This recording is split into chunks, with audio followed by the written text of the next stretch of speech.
Recording in progress.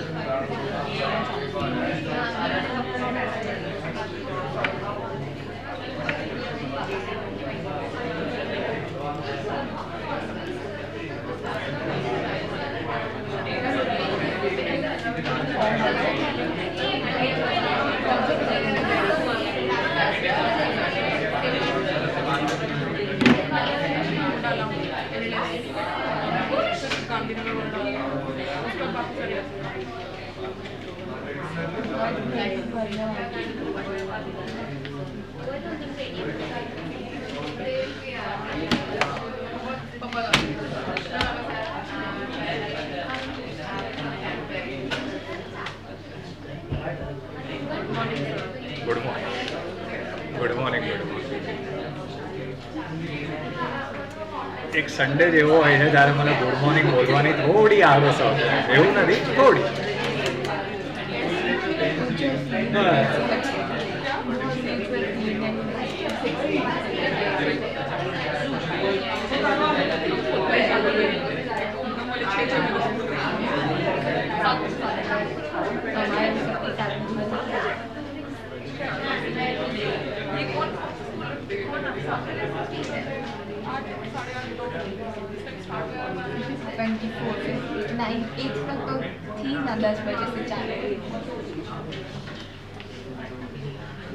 તમે લોકો શું વાંચો છો?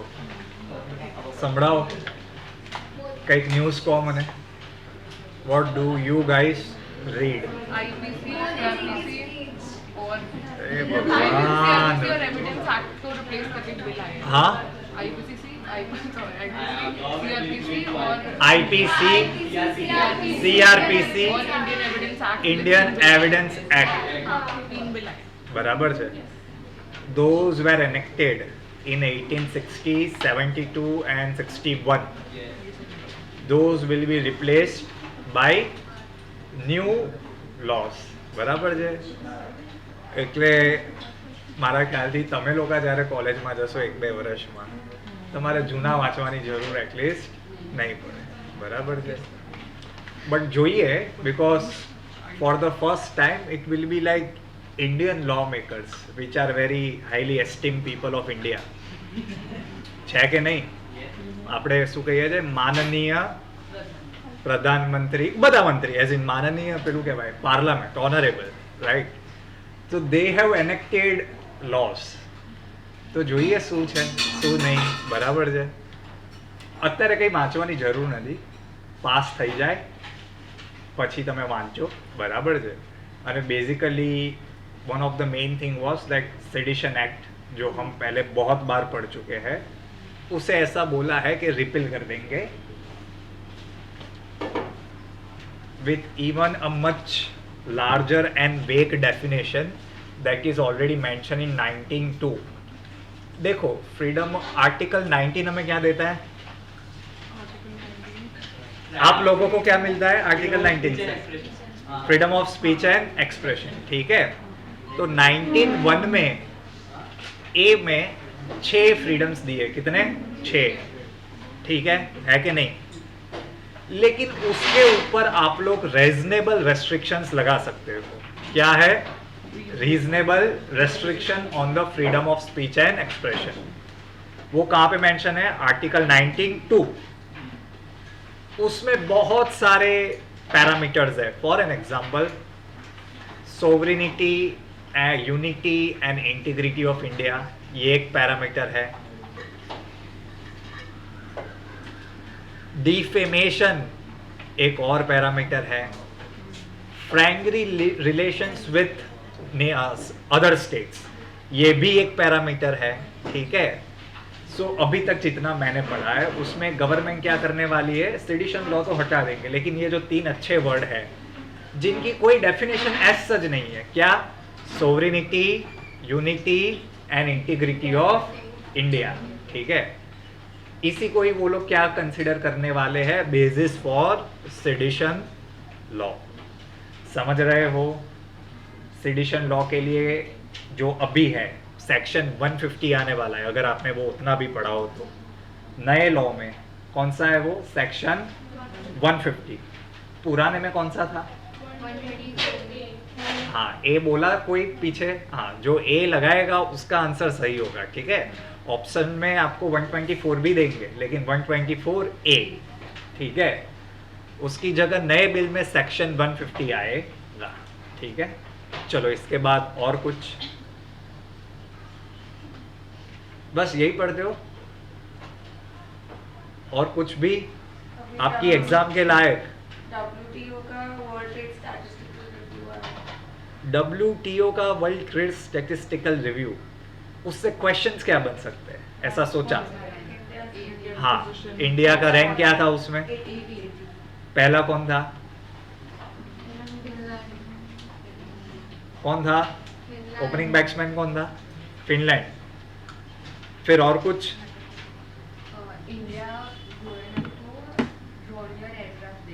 Yes, now this is a news worthy of reading. India is going to give, or in short, Guyana is interested in purchasing Dornier aircraft. लिखो। पहले ये बता दो गुयाना आया किधर? ठीक है, अफ्रीका में आया गुयाना। गुयाना की थोड़ी कुछ स्पेशलिटी पता है? नहीं नहीं, क्योंकि आजकल ये सब कल्चरल रहने सा वाले लोगों को ज़्यादा पता होता है इसके लिए। देखो यार, पहली बात तो है गुयाना है ना, गुयाना वो साउथ अमेरिका में आया है, ठीक है, अफ्रीका में नहीं आया है। कहाँ पे आया है? साउथ अमेरिका, ठीक है। गुयाना की स्पेशलिटी ये है, दूसरे देशों का तो पता नहीं, लेकिन गुयाना में ऐसा है कि more than 50% of population is of Indian origin, ठीक है। हम लोग सोचते हैं लेकिन कहीं पे हम ऑलरेडी ये करते हैं, क्योंकि वहां पे कितना 50% ऑफ पॉपुलेशन कौन है? इंडियन ओरिजिन लोग है। सर ये कैसे हुआ? ब्रिटिशर्स ने स्लेवरी सिस्टम को अबॉलिश कर दिया था 1833 में, ठीक है। बट देन नाम बदल लो लेकिन रिश्ता वही रहता है, ठीक है। जैसे अभी हमने सुना इंडिया के केस में, इंडिया तो पता है ना आपको, उसका फुल फॉर्म किसको आता है? मैंने आपको सिर्फ फुल फॉर्म याद रखने को बोला था, अगर आपको याद हो तो, कि इंडिया का फुल फॉर्म क्या है? ठीक है, वेरी गुड, ठीक है। इंडिया जो नया कोलिशन है पता है ना आपको, रिप्लेसिंग यूपीए, मैंने आपको सिर्फ उसके बारे में एक ही चीज पढ़ने को बोली थी, उसका फुल फॉर्म, ठीक है। लेकिन वो भी क्या है, सेम टू सेम, ऐसा कहते हैं ना हम के नाम बदल गया लेकिन काम अभी के सब भी वही है, ऐसा लोग कहते हैं, ठीक है। मैं वही बात दोहरा रहा हूँ, मेरा खुद का ओपिनियन कुछ नहीं है इसमें। सो ब्रिटिशर्स अबॉलिश स्लेवरी इन 1833, तो उन्होंने नाम बदल दिया, स्लेवरी को हटा के क्या कर दिया? इंडेंट्योर्ड लेबरर्स। क्या कहते हैं उनको? कि हम तो इनको लेबरर की तरह लेके जा रहे हैं, स्लेवरी कराने नहीं ले जा रहे हैं। तो ऐसे हम लोग बहुत सारे इंडियंस को ब्रिटिशर्स पकड़ के ले जाते थे गुयाना, कैरिबियन आइलैंड्स पता है आपको, वेस्ट इंडीज, ये सब सारे के सारे वहाँ पे भी मेजोरिटी कौन लोग हैं? Indian origin, and of course of African descent भी मेजोरिटी में, ऐसा नहीं है। तो गुयाना को हम क्या देने वाले हैं? डॉर्नियर, ठीक है। इंपॉर्टेंट ये है, डॉर्नियर बनाता कौन है? वेरी गुड, लिखो, Hindustan aeronautics limited, Hindustan aeronautics limited. Purchase, gift देखते हैं, अभी तो परचेस की बात कर रहे हैं।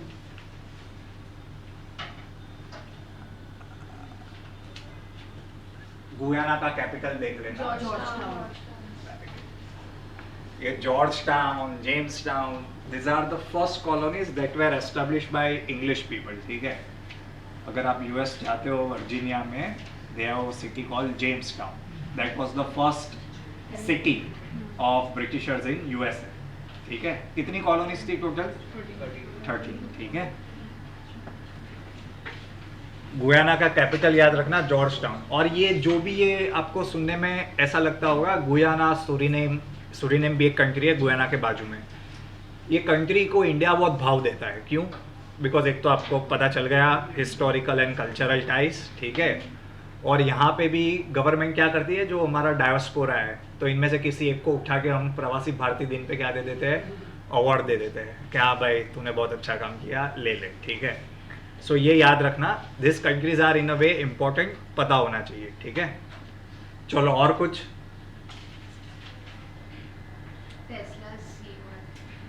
Very good. टेस्ला का नया CEO, chief executive officer, he is of Indian origin. मैंने हमेशा बोला है Indian origin people in news are always important. क्या नाम है? वैभव तनेजा, ठीक है। लेकिन अब मजा आएगा, निकाला किसको? Very good.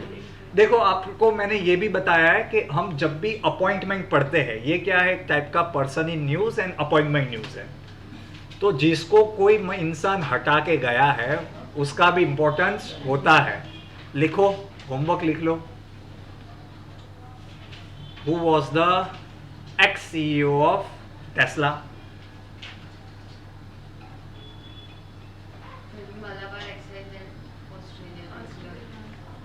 ये मैं ऑलरेडी आई गेस पढ़ा चुका हूँ एक बार, मालाबार एक्सरसाइज, ठीक है। ऑयल कंपनी महारत्न हो गई, नवरत्न, 13 महारत्न। कौन सी? ऑयल। ये ऐसे बीपीसीएल है, Bharat petroleum corporation limited, ONGC है, आईओसीएल है, उसमें से कौन सी ऑयल कंपनी? लेकिन ठीक है। सर अभी दो एक्सरसाइजेज हो रही है, एक is with Dubai, in Dubai, उसके अंदर आईएनएस विशाखापट्टनम और INS Shrikant. Very good. And second with Saudi, INS Chennai. देखो एक्सरसाइज बेस्ड क्वेश्चंस बहुत आते हैं।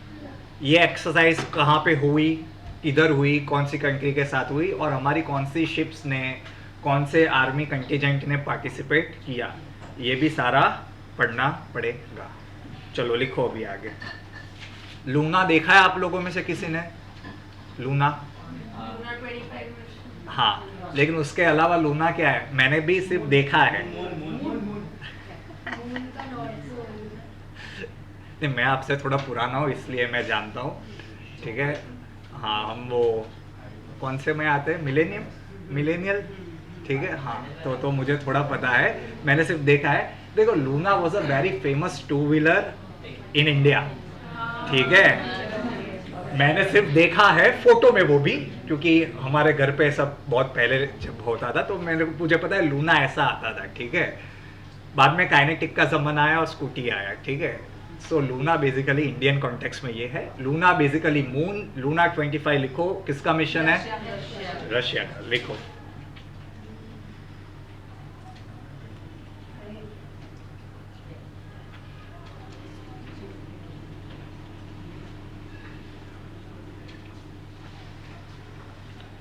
First moon mission of Russia in 50 years, 50 साल में पहली बार।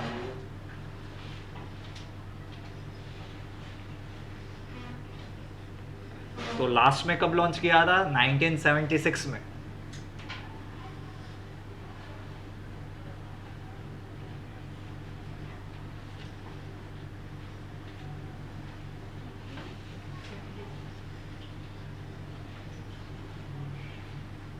देखो बहुत इंटरेस्टिंग बात है, समझने की बात है। आपने किसी ने मंगलयान पिक्चर देखा है? देखा है कि नहीं है? हाश तो मेरा थोड़ा समझाने का कष्ट कम हो जाएगा अगर आपको याद है। देखो Chandrayaan 3 we launched more than 20 days ago. Luna launch हुआ 2-3 दिन पहले या 1 वीक पहले। बट समझो Luna and Chandrayaan 3 they both are going to land on moon on the same day. ऐसा कैसे? हमको इतना टाइम काहे लग गया उधर पहुंचने में?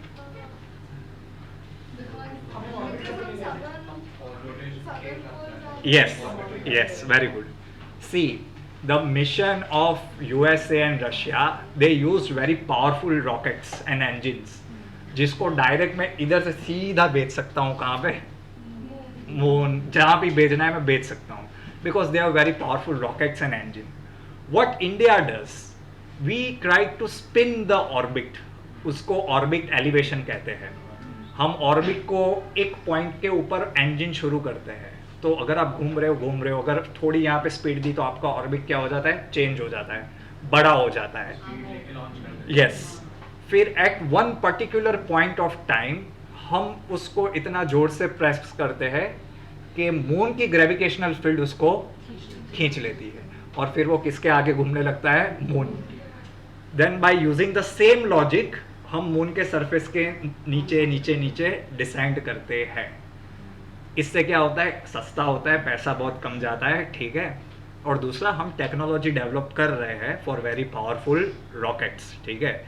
यूएसए और रशिया के कोई भी रॉकेट्स होते हैं वो डायरेक्ट कैसे जाते हैं, सीधा, ठीक है। ऐसा गोल गोल बहुत ज़्यादा घूमने का ज़रूरत कम पड़ता है, ठीक है। कब लैंड होगा, अगस्त 23 दोनों के लिए, लूना भी, चंद्रयान 3 भी।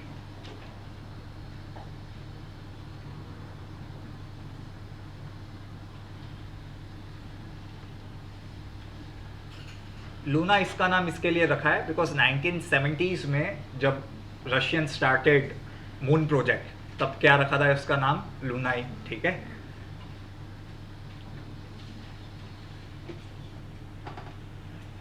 Launch from Vostochny, vos VOS, to TO, chny CHNY, in Russian far east. Far east, अगर कभी रशिया का मैप देखा होगा तो रशिया ईस्टर्न साइड में भी काफ़ी एक्सटेंडेड है, एक बॉर्डर्स अलास्का अगर पता हो तो, ठीक है। फार ईस्ट रशिया, ठीक है। हमने हमारा लॉन्च कहाँ से किया था चंद्रयान 3, श्रीहरिकोटा। दोनों कहाँ पे लैंड होने वाले हैं, साउथ पोल पे, ये लिख लो, दोनों की लैंडिंग कहाँ पे है, साउथ पोल।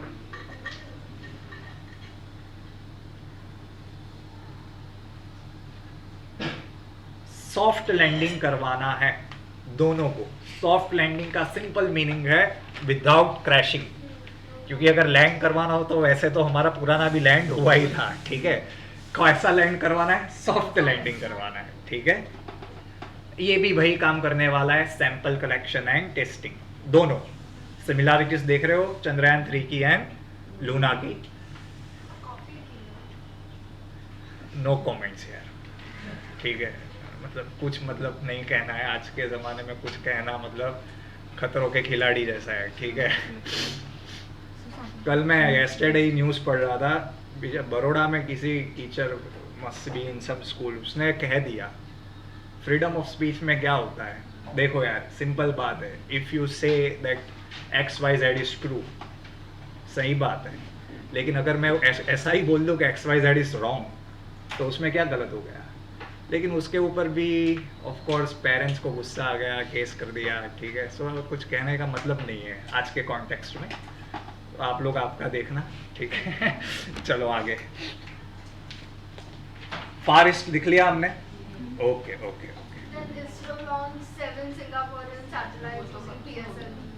उसका चक्कर में क्या है कि वो इसरो करता ही रहेगा, तो हम कितना पढ़ेंगे, ठीक है। सिर्फ ये बात याद रख लो, सिंगापुर के लिए लॉन्च किया था बस, ठीक है। PSLV था C-54 if I am not wrong, 56, हाँ सॉरी 56, बस बहुत बहुत हो गया, ठीक है। चलो, चंद्रयान 3 के सारे मैंने पेलोड लिखवा दिए थे आपको कि अंदर कौन सा सामान जा रहा है, ठीक है। चलो आगे चल लो।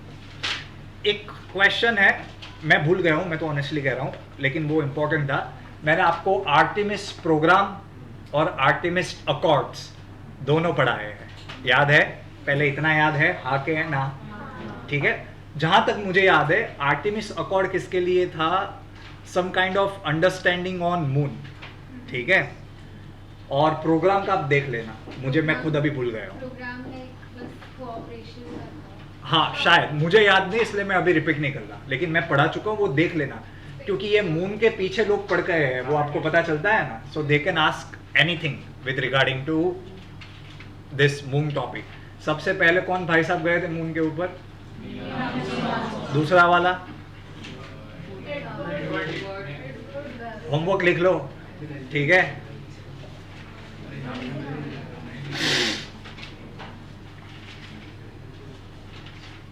सर जो सेकंड गया था that was supposed to go first, third आ गया जस्ट लाइक यहाँ।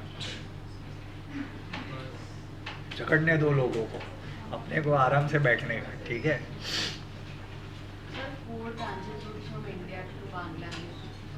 हाँ इम्पोर्टेंट है, अच्छा न्यूज़ है।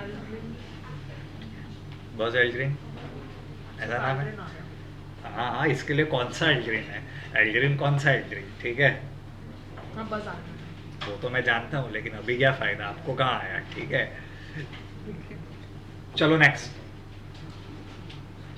भाई कॉमर्स के बच्चे कौन कौन है, हाथ ऊंचा करो यहाँ पे। मेजोरिटी विंस है ना, हाँ वेरी गुड। रेपो रेट क्या होता है?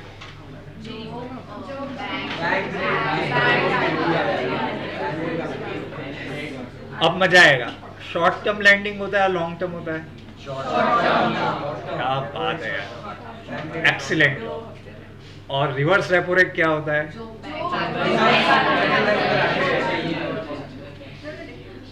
अरे भाई गॉड, आश चलो काम खत्म। कितना अच्छा लग रहा है आपको पता नहीं है। Next, who decides repo rate? ठीक है, आरबीआई डिसाइड करती है।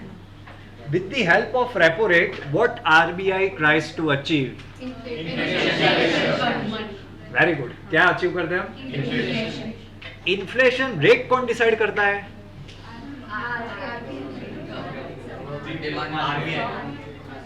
RBI in consultation with government. याद रखना ये बात, ठीक है। +2 -2 का बैंड लिमिट होता है। अभी कितना इन्फ्लेशन? 4 टारगेट करना है, +2 -2 6 2, ठीक है। अगर आरबीआई फेल होती है अचीव करने में, तो क्या करना पड़ता है? उन्हें रीजंस देने पड़ते हैं गवर्नमेंट को कि हमसे क्या गलती हो गई। रेपो रेट कितना रखना है वो आरबीआई डिसाइड करता है। It is in a way correct, but there is a special committee. बताओ भाई। नहीं, मुझे सच में आपको नहीं पता, then I am very shocked, because it's the very famous committee. अगर रेपो रेट पता है, रिवर्स रेपो रेट पता है, इतना पता है आपको, क्यों आपने नहीं पढ़ा? मॉनेटरी पॉलिसी कमिटी, ये क्या है? लिखो MPC, मॉनेटरी पॉलिसी कमिटी, जो आरबीआई की कमिटी है, जिसका हेड कौन होता है? गवर्नर खुद। They decide repo rate, reverse repo rate, और 2 और रेट भी होते हैं, लिख लो, याद करने की जरूरत नहीं है। SDF, MSF, marginal standing facility, standing deposit facility.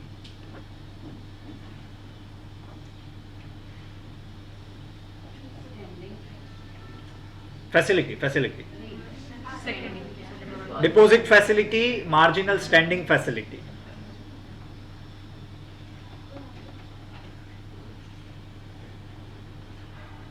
देखो ध्यान से सुनना, और ये सब पढ़ के घर पे जाके बताना, आपका रिस्पेक्ट बहुत ज्यादा बढ़ जाएगा, ठीक है।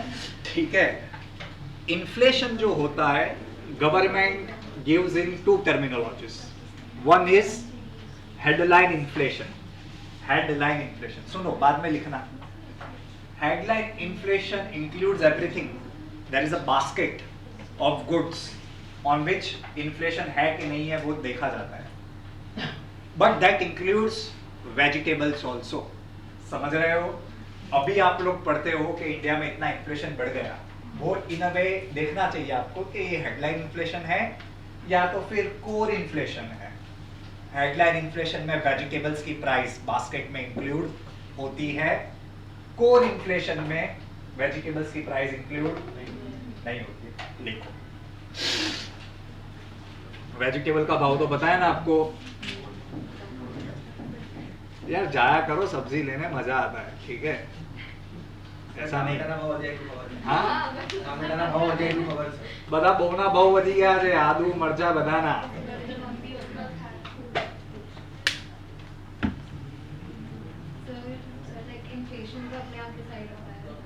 हाँ, लेकिन वो कैलकुलेट कैसे करते हो? That should be some mechanism. वो कैसे देखा जाता है? एक बास्केट ऑफ गुड्स होता है कि यार ये 5 चीज हम कंसिडर कर लेते हैं, ठीक है।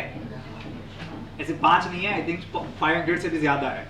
और मैं आपको अभी डिटेल में कुछ नहीं पढ़ा रहा, सिर्फ काम का पढ़ा रहा हूँ, वरना मेरे को आपको CPI पढ़ाना पड़ेगा, WPI पढ़ाना पड़ेगा। मेरे को कभी बेवकूफ़ मत समझना, मैं क्या है बहुत कम कम पढ़ाता हूँ आपको, जो आपकी एग्जाम के रिलेटेड ज़्यादा ज़रूरी होता है। देखो ये हो गया। सर चाइना में अभी डिफ्लेशन आया, उन्होंने रेट्स कम कर दिए। वो चाइना वाला जाने, अपने को क्या, चाइना में एग्जाम देने जानी हो अपने को। पर इसमें फिर इंडिया पे भी इम्पैक्ट आएगा ना, पॉजिटिव वे में और नेगेटिव वे में। इकोनॉमिक्स थोड़ी पढ़ना है, बैलेंस ऑफ पेमेंट थोड़ी पढ़ा हुआ है यहाँ पे, ठीक है। IMF कैलकुलेट करता है ये सब। देखो anything I teach you here I have to cut it down to the minimum, वरना हर एक टॉपिक पे तो आधा घंटा भी कम पड़ जा सकता है। समझ रहे हो कि नहीं समझ रहे हो, लेकिन कोई मतलब नहीं है। चलो आगे देखो, एल नीनो वाला सीन तो भी आपको पता है कि नहीं पता है, ठीक है। चलो लिखो भाई, Reserve Bank of India Act 1934, Reserve Bank of India Act 1934 empowers RBI to decide monetary policy. कहां से पावर मिलता है RBI को? तो एक्ट में लिखा है कि आप क्या डिसाइड कर सकते हो, मॉनेटरी पॉलिसी। RBI एक्ट ही लिखना, पूरा मत लिखना, 1934, ठीक है। The monetary policy committee was form under the committee of Urjit Patel, ठीक है, उर्जित पटेल इन 2014। रघुराम राजन तब RBI के गवर्नर थे, तब की बात कर रहा हूं। डीमोनेटाइजेशन के वक्त कौन था governor? Who was the governor during demonetisation? Demonetisation 2016 वाला उर्जित पटेल, ठीक है।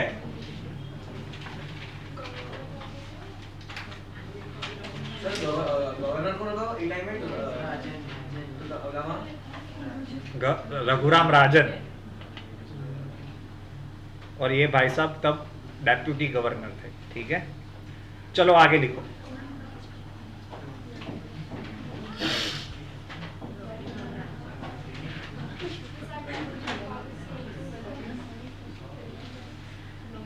एक और थोड़ा डिटेल में लिख लेना, सेक्शन 45ZB, अल्लाह आवाज ओछो राखो, 45ZB, Z फॉर जू, B फॉर बैंक, ठीक है, ZB।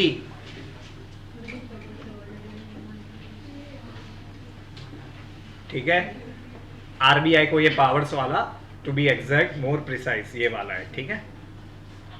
चलो, मॉनेटरी पॉलिसी कमिटी में बैठता कौन है चाय पानी के लिए? 6 जन होते हैं टोटल, ठीक है।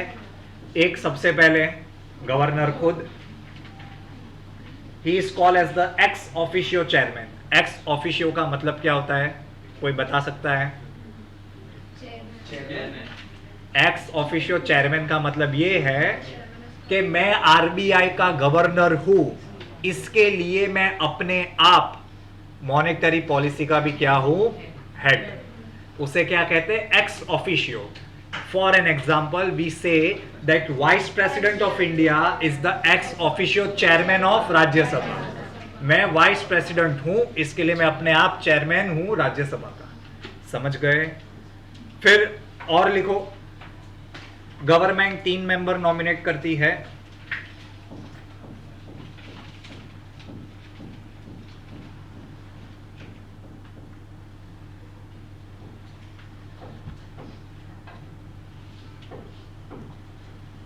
डेप्यूटी गवर्नर ऑफ RBI 5 हो गए, और एक executive director of central bank.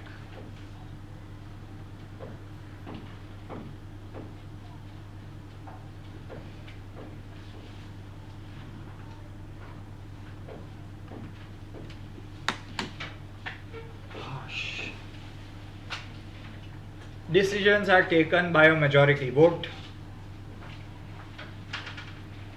Governor do not enjoy a veto power.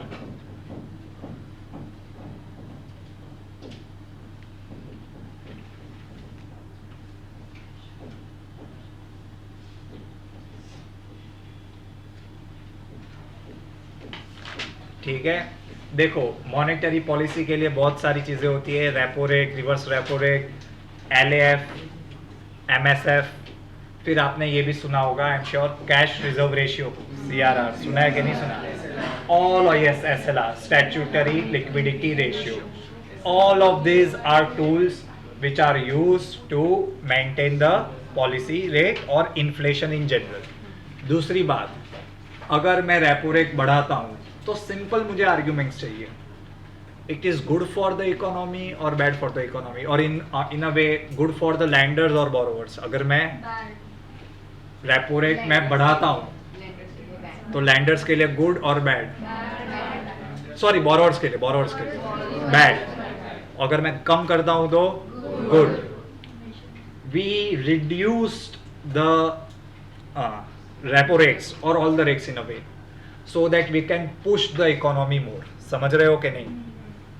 Deflect से इन्फ्लेशन के लिए जाने तक हम क्या करते हैं, रेट्स को रिड्यूस करते हैं. But if we want to control inflation, कम करना है, तो हम रेपो रेट्स और सारे रेट्स को क्या करते हैं, इंक्रीज कर देते हैं, so that borrowers will have less money, less spending capacity. पैसा कम होगा हाथ में तो इन्फ्लेशन क्या होगा, कम होगा. ठीक है, चलो इन्फ्लेशन की डेफिनेशन किसी को पता है? Very good. क्या होता है? General price rise over a period of time. ठीक है,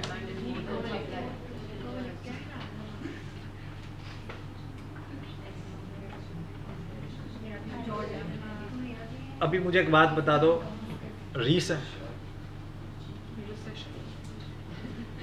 देखो रिसेशन के बारे में आप लोग खुद थोड़ा सोचो. हम रिसेशन के बारे में क्या पढ़े, क्या एग्जाम्स में क्वेश्चन क्या बन सकते हैं रिसेशन को लेकर? आपको MCQ आते हैं कि नहीं आते हैं? ठीक है, this are very broad topics जिसके ऊपर क्वेश्चंस नहीं बन सकते. रिसेशन के ऊपर क्या बनेंगे, कितनी % डाउन गई कोई economy, every other reports will have different numbers. किस किस के नंबर्स याद रखेंगे हम? ठीक है, and try to stay more focused on Indian topics.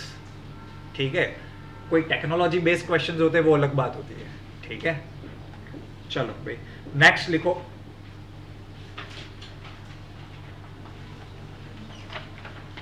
सिर्फ एक ही क्वेश्चन है, अभी मैं सुबह पढ़ के आया इसके लिए मेरे को याद आ गया.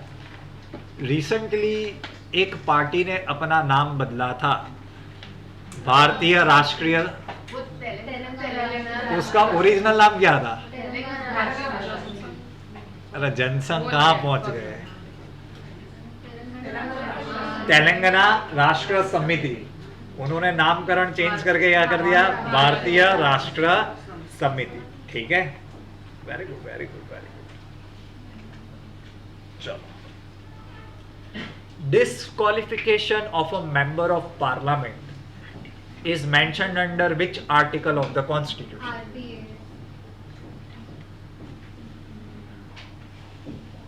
क्वेश्चन नहीं सुना आपने, मैंने अभी लॉ पूछा, मैंने तो कॉन्स्टिट्यूशन पूछा.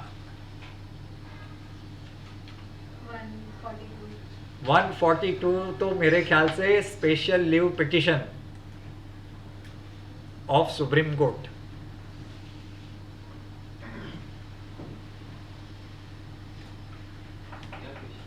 मतलब देखो यार, राहुल गांधी नहीं पसंद वो अलग बात है.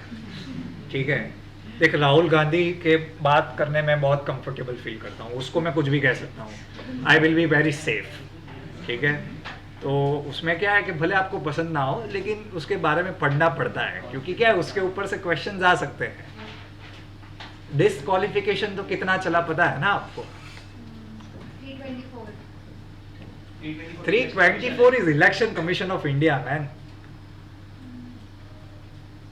102 पढ़ाया था मैंने आपको. कौन सा आर्टिकल? 102. और ऐसे करके पढ़ाया था कि 105 talks about the power and privileges of a member of parliament. 102 talks about the disqualifications of a member of parliament.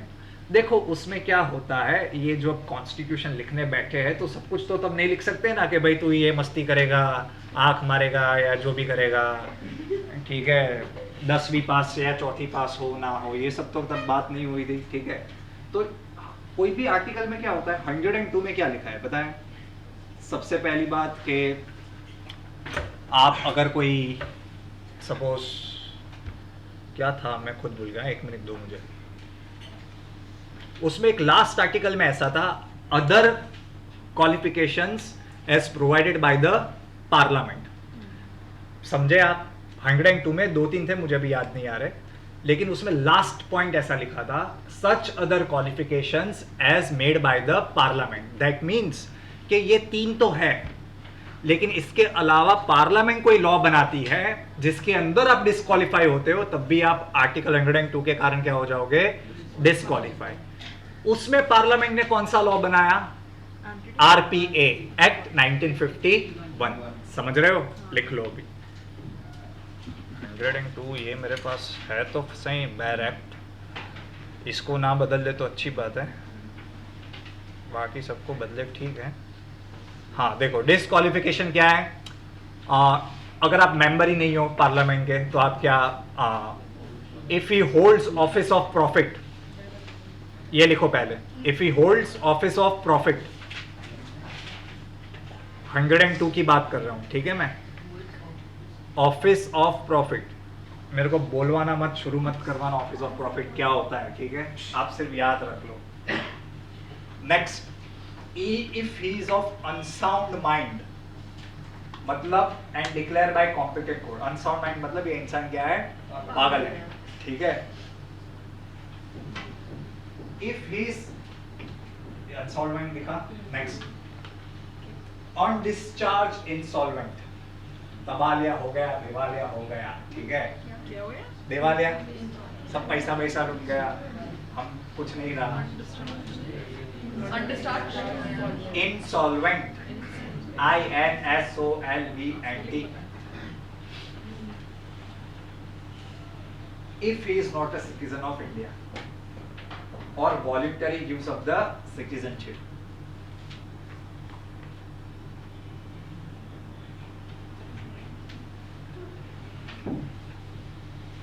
Or allegiance to foreign state, foreign state।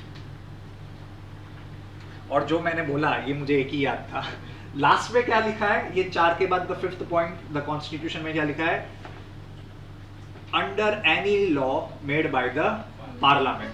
तो आप क्या हो सकते हो, डिस्क्वालीफाई, अगर आप उस लॉ को वायलेट करते हो, ठीक है। Any law made by parliament.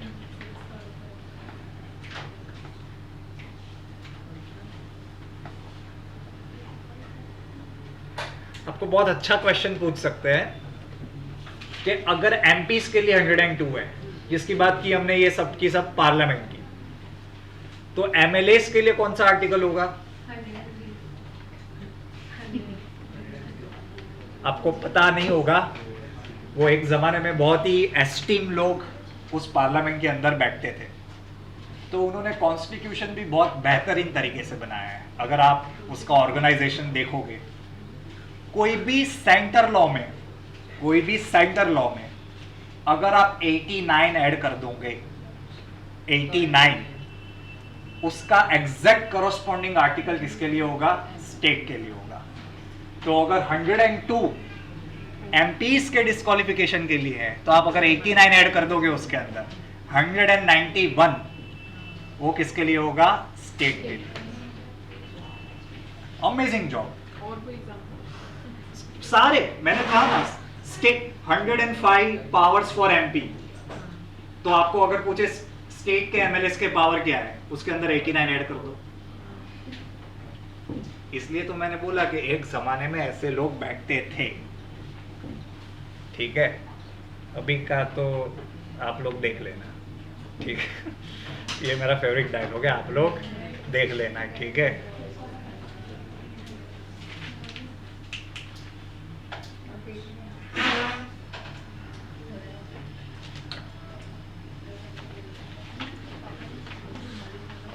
ये लिख लिया हमने। एंटी डिफेक्शन लॉ तो पता है, देखो वो भी बहुत डिटेल में पढ़ाया है, कॉन्स्टिट्यूशनल अमेंडमेंट एक्ट के साथ पढ़ाया है। अगर कुछ हो तो पुराने लेक्चर्स देख लेना, ठीक है। लो भाई रिमोट पासवर्ड जगा दो। 2 हो गया। तीसरा कौन सा है डिस्क्वालिफिकेशन के लिए? आरपी एक्ट 1951, उसका सेक्शन 8। कौन सा? सेक्शन 8, ठीक है। अभी आप खुद देख लो कि हमने कितने सारे लॉस पढ़े और कॉन्स्टिट्यूशनल प्रोविजंस देखे जिससे आप क्या हो जाते हो? डिस्क्वालीफाई। सबसे पहले 102 खुद, फिर एंटी डिफेक्शन लॉ, फिर आरपी एक्ट 1951, ठीक है। चलो सेक्शन 8 तो मैंने पढ़ा लिया है आपको। बात खत्म।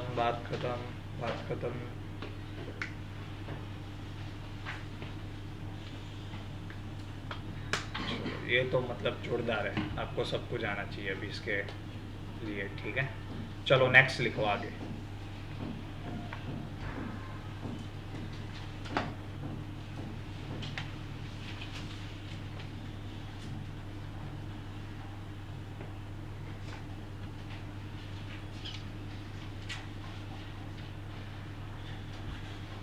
टाइगर का IUCN स्टेटस क्या है इंडिया में?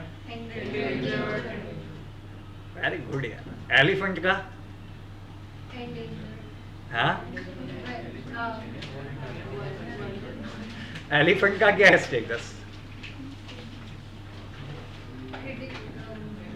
क्रिटिकली एंडेंजर्ड नहीं हो सकता ना एलिफेंट, इतना तो देखते हैं हम। कितने हम बैठे हो भी होंगे आप में से काफी सारे लोग उसके ऊपर। नॉर्मल ऐसा कोई कैटेगरी नहीं है उसका, ठीक है।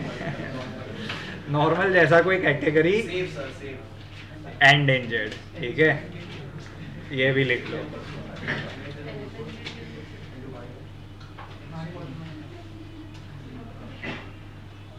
देखो ज्यादा हिंट नहीं देता हूं लेकिन थोड़ा समझने का ट्राई करना। Who hoist the national flag of India? Prime minister या प्रेसिडेंट? Are you sure? इसमें कोई चेंज नहीं करना। देखो भाई, prime minister hoist the national flag of India, ठीक है। लिखो लिखो लिखो।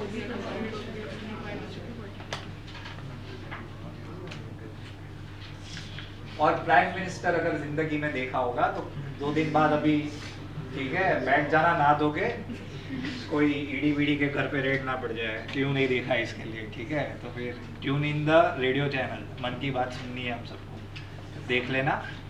और अगर देखा हो तो 26 जनवरी को क्या होता है? President unfurls the national flag. लिखो 26 रिपब्लिक डे।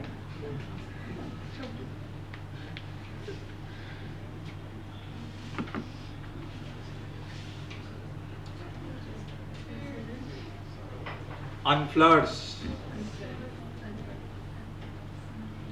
रेड फोर्ट किसने बनाया था? बाबर। तो उसको भी तोड़ डालते ये लोग।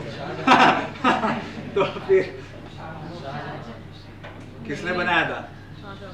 शाहजहां। लिखो भाई, Shahjahan founded a new city called Shahjahanabad. अभी भी है, दिल्ली में जाते हो, ठीक है। और उसमें उसका घर क्या था? ये रेड फोर्ट, ठीक है।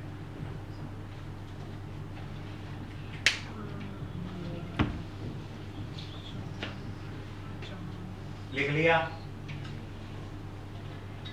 चलो, अभी इंडिपेंडेंस डे है तो इंडिपेंडेंस डे स्पेशल करवाना पड़ेगा ना, ठीक है।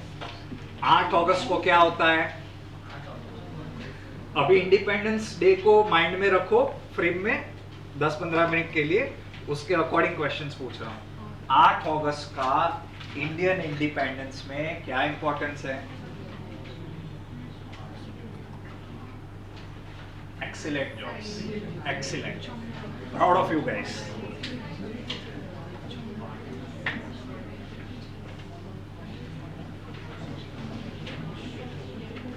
On an honest opinion, how much of you have a genuine hatred for the national leaders उस जमाने के?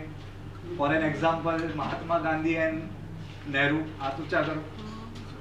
अरे इतना चिंता नहीं करवानी. अरे I am not the current government, so just relax.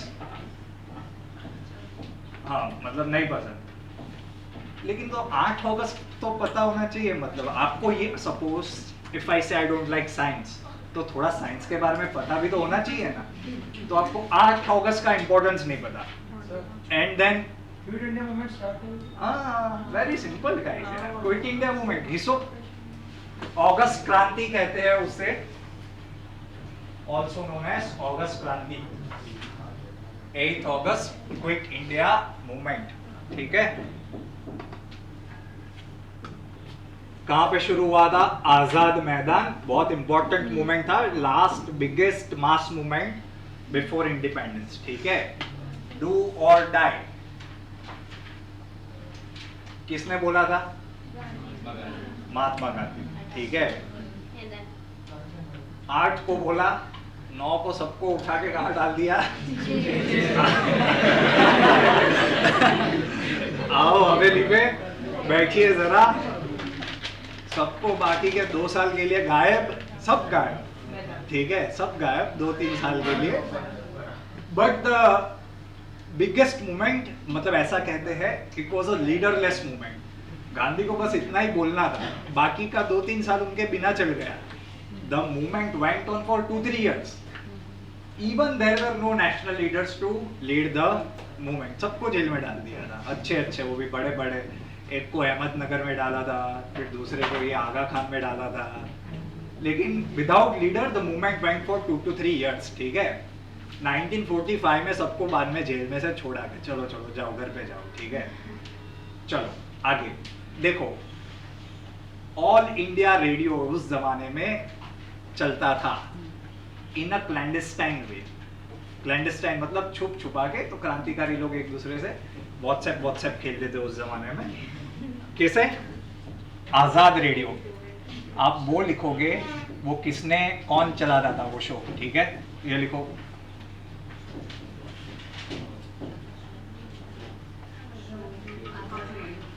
हाँ हाँ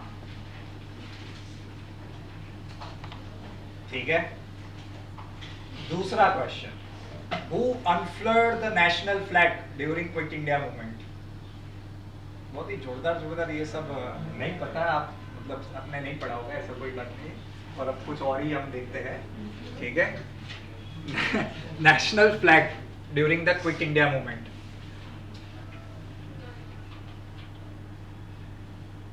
ठीक है. अगस्त क्रांति याद रखना. ठीक है. these are very static questions जो एग्जाम में पूछ लेते हैं. ठीक है. चलो और कुछ नारेबाजी है. वो नारेबाजी किसने कब की थी लिख लो. ठीक है. मैं लिस्ट बना के लाया हूँ आपके लिए. इनकलाब जिंदाबाद सुना है कि नहीं सुना? ठीक है. आमिर खान ने रंग दे बसंती में बोला था 2008 में. उसके पहले किसने बोला था? लिखो. नया थोड़ा पढ़ना पड़ेगा. हसरत मोहानी. ठीक है. हसरत मोहानी. मोहान. वंदे मातरम किसने बोला था? बंकिम चंद्र चैटर्जी. ठीक है. फिर उससे वो भी है ना नेशनल सॉन्ग. क्विट इंडिया ये बोला, हमने देखा क्विट इंडिया, ये बोला था यूसुफ मेहरौली.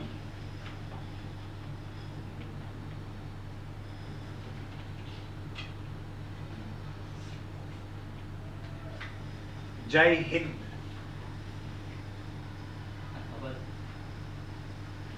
नहीं खबर. नहीं ये तो स्वराज इज माय बर्थ तो दे दो. Subhash Chandra Bose used Jai Hind as a motto in his army. on the recommendation of his commander, लिखो नाम, अबिद हसन सफरानी, अबिद हसन सफरानी,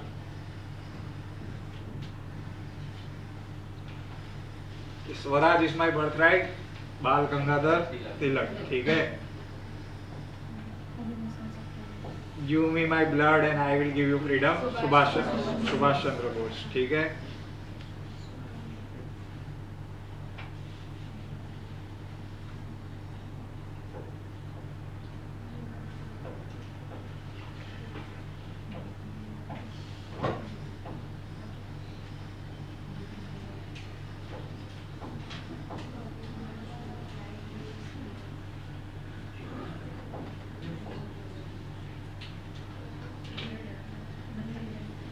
और कुछ आपको ट्रिविया पता है इंडिपेंडेंस डे को लेके आने वाला है तो फिर,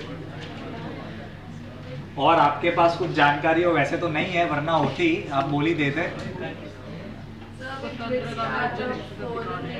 अरे वो भाई एनआरकी नहीं જોઈએ ક્લાસમાં, ધ્યાનથી સાંભળો। હા, BRICS Startup Forum meeting hosted by South Africa, India. અરે એને નહીં છોકરી, આ ઇન્ડિપેન્ડન્સ ડે ને લઈને કહું છું। हाँ, first governor general of India कौन था इंडिपेंडेंट इंडिया का? अरे क्या बेचारा, ये तो उकड़ी गया था 45 में।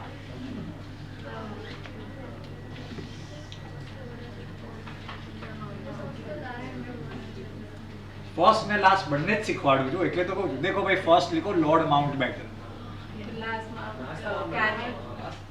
છોકરાઓ હું જે કહું છું એ લખો, first governor general of independent India lord Mountbatten.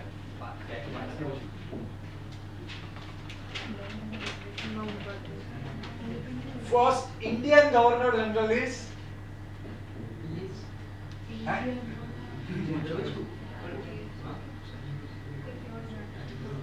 થોડું જોરથી, દાદા રાજાજી નામ સાંભળ્યું છે? રાજા ગોપાલાચારી, चक्रवर्ती राजा गोपालाचारी, बराबर है।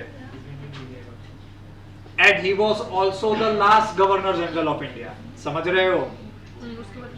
उसके बाद कौन आ गया? प्रेसिडेंट ऑफ इंडिया, समझ गए? सी राजा गोपालाचारी, अरे बहुत ही बड़े नेता थे राजा जी, साउथ के, ठीक है। नेहरू का बहुत ढोल बजाते थे because he was a far rightist and Nehru was a socialist, ठीक है। लेकिन मैनर्स होती थी दोनों में तब भी, जो आज देखने को नहीं मिलती है, ठीक है। हाँ, राजा गोपालाचारी। हाँ, चलो आगे लिखो। Partition of India was accepted under which plan?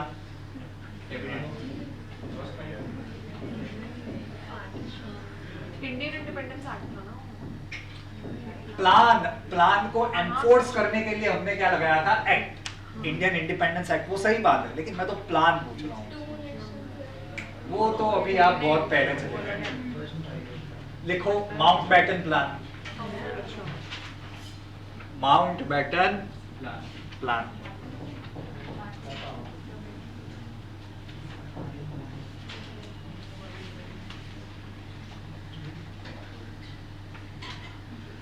Mountbatten plan.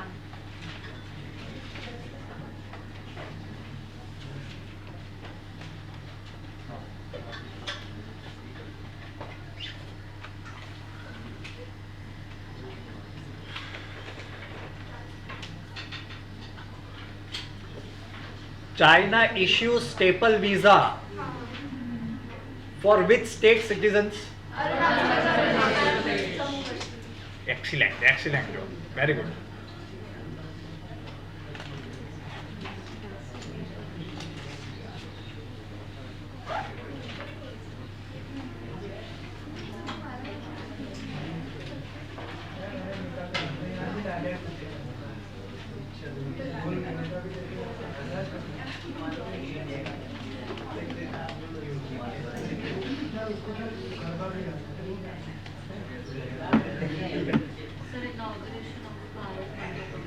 Bharat वो लास्ट टाइम तो करवाया था। देखो भारत मंडपम और आप एक बात समझ लो मेरी बात, ये भारत मंडपम और ये दूसरा है नया पार्लियामेंट, मैं उसके बारे में पढ़ के पागल हो गया। पागल मतलब माई दिल्ली बाइस के मैं आपको क्या पढ़ाऊं, क्योंकि वो हर जगह कोई ना कोई पुराना उठा के चिपका दिया है, ये वो मौर्यन टाइम का, वेद के टाइम का, मैं कितना पढ़ाऊं और आप लोग कितना पढ़ने के लिए तैयार हो, मुझे तो कोई प्रॉब्लम नहीं है। ये भारत मंडपम का ये हर जगह पे, भाई कोई बुरा मत लगा लेना, मतलब क्या है पढ़ाने के पर्सपेक्टिव से कह रहा हूँ, मैं कितना कल्चर याद रखवाऊंगा आपको, समझ रहे हो। अभी वहां पे तो 16 जनपद लिखा है, तो मैं आपको क्या वो 16 नाम पढ़ाऊं अभी कि उसके कैपिटल कौन है, मगध किधर आया, अंग किधर आया, वो पढ़ाऊं मैं अभी आपको, ऐसा है। इसलिए मैं उसका बहुत ही बेसिक पढ़ाता हूँ आपको, ठीक है। मतलब अभी मेरे को सपोज ये पार्लियामेंट का एक देगा जो काम का मुझे लगा that controversy because of this, ये अखंड भारत जिनको मजा आता है ये सब में, ठीक है। अभी क्या पढ़ाऊं उसके आगे, ठीक है। इसके लिए क्योंकि इतने सारे वीडियोस अच्छा है, मतलब फ्रॉम अ जिसको मजा आती है, लेकिन मैं पढ़ा नहीं सकता इतना सारा, क्योंकि कॉस्ट बेनिफिट एनालिसिस जब करते हैं तो वो आपके लिए मेरे हिसाब से कोई काम का नहीं रहेगा, क्योंकि ये तो भारत मंडपम में भी सब वही रखा है। अभी मैं कल ही पढ़ रहा था कि गुरुग्राम में कहीं पे वैदिक पार्क बनाया है, मतलब सब कुछ वेदा वेदा वेदा, तो अभी वो क्या पढ़ाऊं मैं। मेरे हिसाब से तो आपको सब पास्कल लॉ, एटॉमिक थियरी ये सब पढ़ना चाहिए, वो अभी नहीं पढ़ाते कोई बात नहीं, यही पढ़ लेना, ठीक है। जिधर आपका लाइफ सेट होने का चांसेस आपको लगता है वो आप कर सकते हो, ठीक है। इसका नाम पढ़ा ना, भारतीय न्याय संहिता, ठीक है, बस। तो Myra Grover won Women Empowerment Icon Award by Parliament of UK. Myra Grover. Indian जे भाई लिखो, और मोक्षा कोई है मोक्ष नहीं चाहिए। और उससे भी कुछ मायरा ग्रोवर શું છે कह दो। Women Empowerment Icon Award by Parliament of UK. Woman empowerment icon award bye the parliament of UK, United kingdom. House of Lords. Empowerment Icon.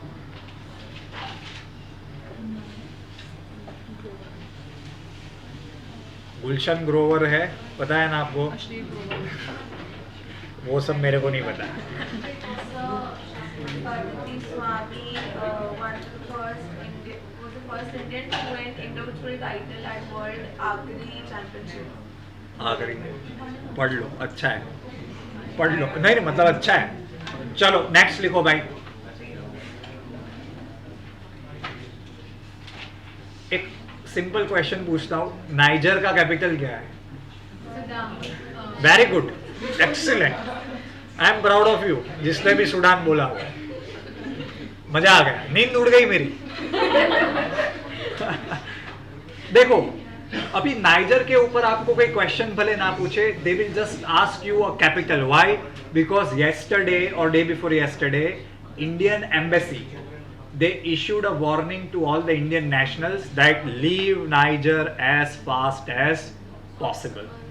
समझ रहे हो? तो नाइजर का कैपिटल आपको पता होना चाहिए, ठीक है। और नाइजर कहाँ पे आया? पक्का? फिर अभी मैं कुछ बोलूँ ना आगे? हाँ चलो सही है, चलो आता है। चलो नेक्स्ट लिखो। Algeria applies to join BRICS. Algeria applies to join BRICS.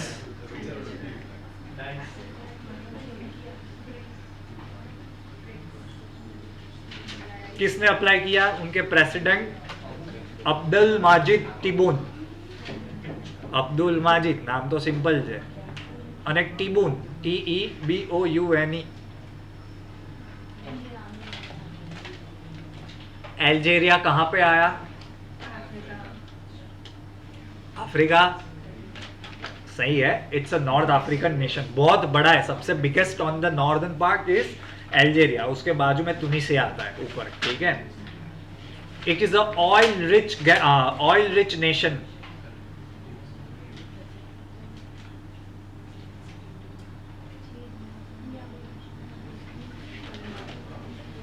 ठीक है, और इनको ब्रिक्स का बैंक का भी मेंबर बनना है. Also want to become a member of BRICS bank. Algeria का कैपिटल लिखो. Algiers, very good. और करेंसी इज दिनार.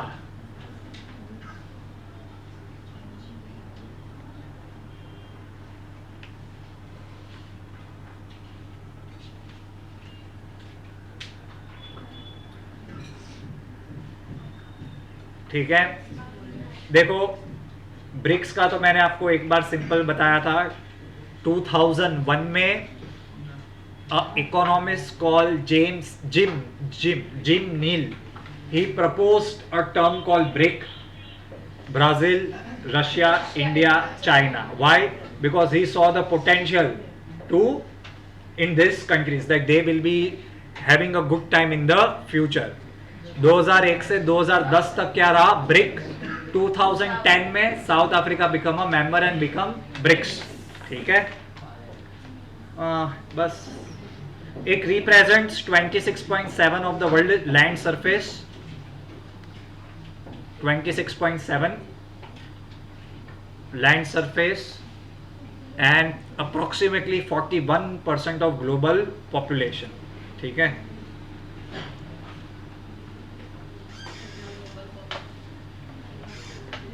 लास्ट मीटिंग किसने की थी? ब्रिक्स समिट जो हुआ था, 14th ब्रिक्स समिट चाइना में. इस साल कहां पे होने वाली है पार्टी?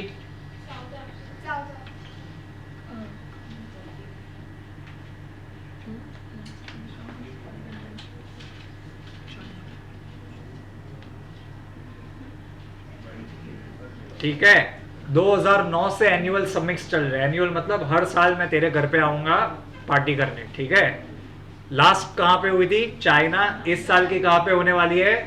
South Africa. कौन है प्रेसिडेंट साउथ अफ्रीका का? अरे भाई એ બ્રાઝિલ નો છે, લુલા ભાઈ. લુલા એવું જ નામ છે, સિલ્વા દે લુલા. બરાબર ભાઈ. Africa is Cyril Ramaphosa.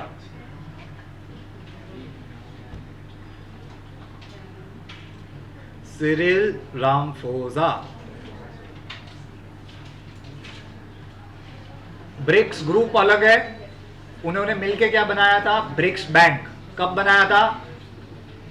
4th BRICS summit in 2012 held in Delhi. India ने प्रपोज किया था ये आइडिया. कब? 4th BRICS summit 2012.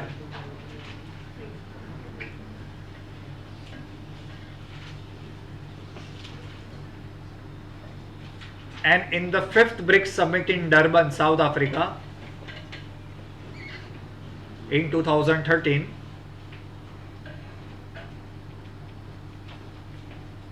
BRICS bank बन गया, जिसे हम क्या कहते हैं? New development bank.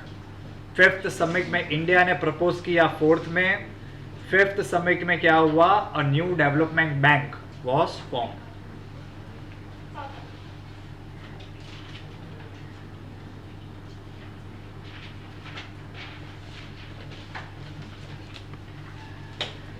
The bank is headquartered at Shanghai, China.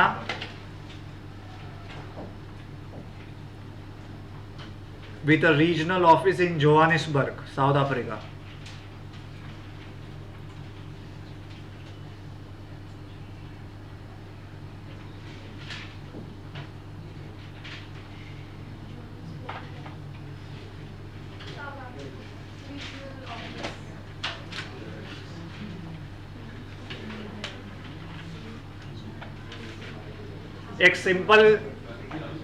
एक सिंपल क्वेश्चन पूछ रहा हूं. Toshakhana case is related to which prime minister? Imran Khan. कितने साल के लिए भाई साहब अंदर गए हैं? 3 साल. लिख लो.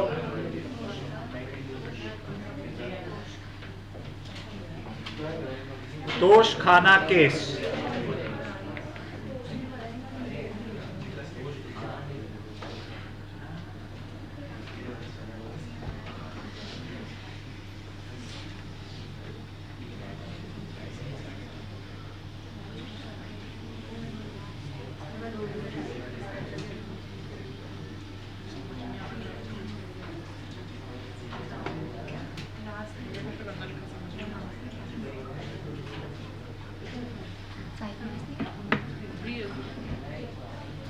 सुधरो। 3 साल। चलो नेक्स्ट, लास्ट टाइम एक चीज पढ़ाई थी उसके ऊपर ही क्वेश्चन पूछ रहा हूं। What is the name of that weed which is affecting elephants in southern India? अभी पीछे देख के नहीं बोलने का है, એટલે એક્ઝામમાં તો એવું લખી નહીં શકે કે હું નથી આવી, બરાબર? પેરુ લુડવિગ પેરુવિયન, ठीक है। चलो भाई आगे चलो।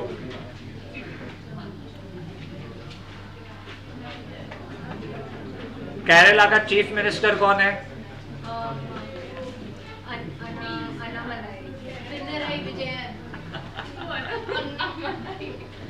अन्नामलाई।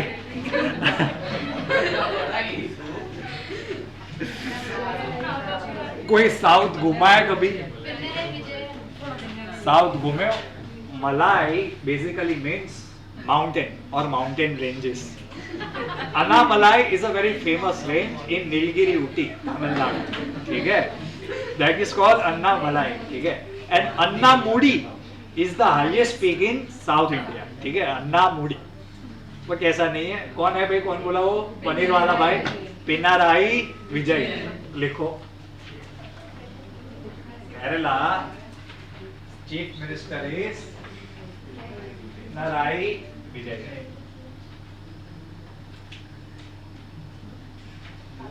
नेक्स्ट क्वेश्चन, गवर्नर कौन है?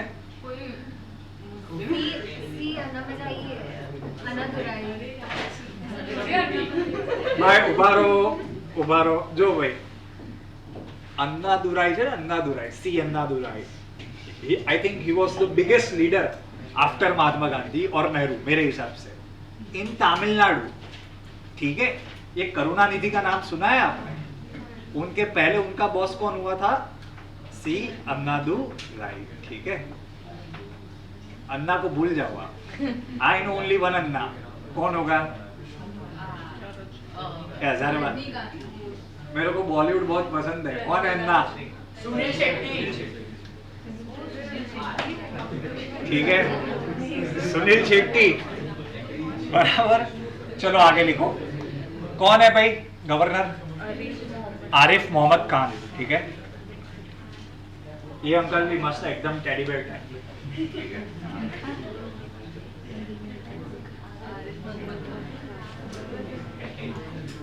आगे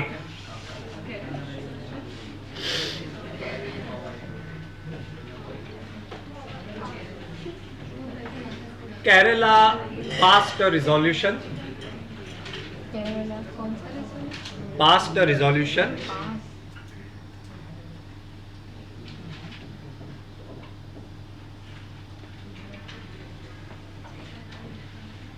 urging center कि अब मेरे को भी मेरा नाम बदलने का है, केरला का केरलम करने का है, ठीक है। केरलम, ठीक है।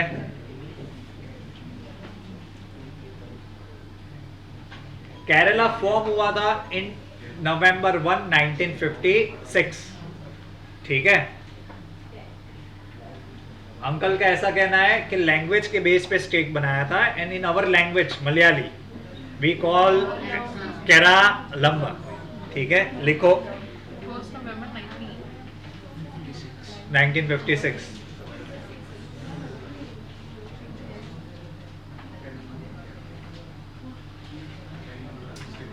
ठीक है।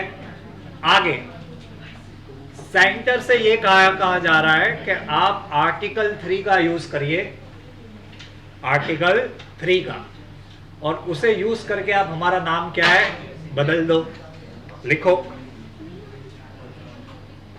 Kerala urged center to use Article 3 to change the name of the state to Keralam.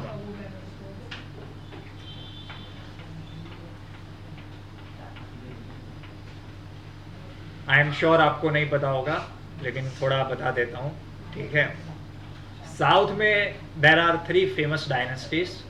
200 साल पहले की, 200 क्या, 2000 साल पहले की बात कर रहा हूँ। चोला डायनेस्टी, ठीक है, चेरा डायनेस्टी, और एक फ्रैक्चर पंड्या। आपको नहीं पता होगा क्या है, लेकिन एक पंड्या करके एक डायनेस्टी, नहीं फ्रैक्चर पंड्या, फ्रैक्चर पंड्या। अरे ये हंसने की बात है, मजाक कर रहा हूँ मैं। वास्तव पिक्चर देखा है? हाँ, रहने, मैं कहाँ पिक्चर का रेफरेंस दे रहा हूँ। हाँ, उसमें एक गैंग का नाम है फ्रैक्चर पंड्या गैंग, ठीक है। हाँ, आगे। हाँ, तो ऐसा माना जाता है कि ये Chera dynasty used to rule in, ध्यान से सुन लो, केरला वाला region, Chola extreme south in Tamil Nadu, and Tamil Nadu is a big state. On the upper side it was the Pandyan kingdom, ठीक है। तो चेरा को वो लोग क्या कहते थे? चेरानम। उससे कुदका मारते मारते क्या हो गया? केरालम। समझ गए? चेरा लिख लो सिर्फ। Chera dynasty used to rule in Kerala.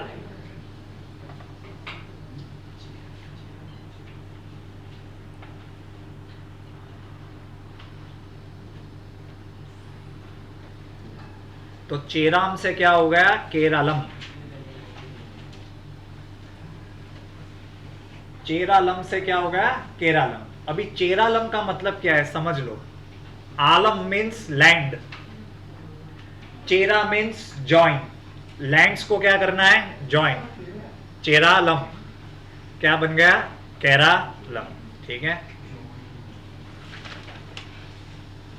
I am sorry but मैं क्या कर सकता हूँ, ठीक है। मैं समझ सकता हूँ आपकी हालत। मुझे तो मजा आता है ये सब पढ़ने में, तो मुझे तकलीफ नहीं होती, आपको होती होगी। चलो आगे। स्टेट ऑफ केरला में आपको क्या होगा? ये हैदराबाद का ही पता होगा, फिर ये कौन है दूसरा, जूनागढ़ का ही पता होगा, और फिर तीसरा कौन है? कश्मीर का ही पता होगा। लेकिन एक और था जिसको बहुत खुजली थी इंडिपेंडेंट रहने की, उसका नाम था स्टेट ऑफ त्रावणकोर, ठीक है। स्टेट ऑफ त्रावणकोर माने कहाँ पे? केरला, ठीक है। लिखो।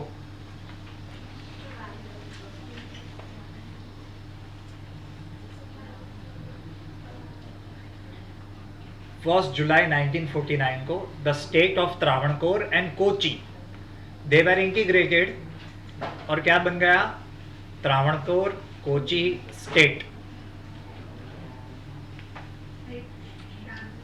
त्रावणकोर कोची स्टेट।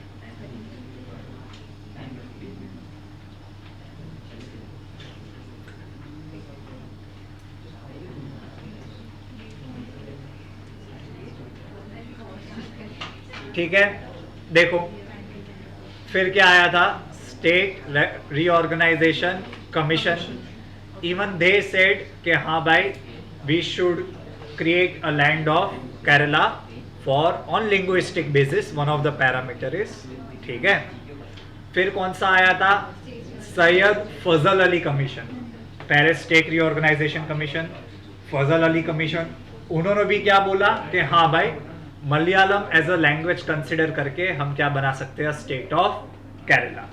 फाइनली जैसे मैंने बोला नवंबर 1, 1956 क्या बन गया? केरला। लेकिन केरलम की जगह हमने इंग्लिश में क्या कर दिया? केरला। तब से केरला चल रहा है और इनको थोड़ा मजा नहीं आ रहा है। लिख लो।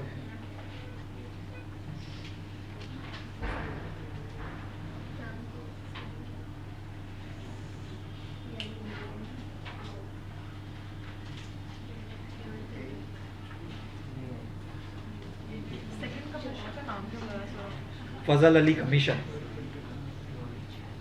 ये एक दिन पढ़ाऊंगा अगर मुझे जरूरी लगी तो, because 3 important commissions were created.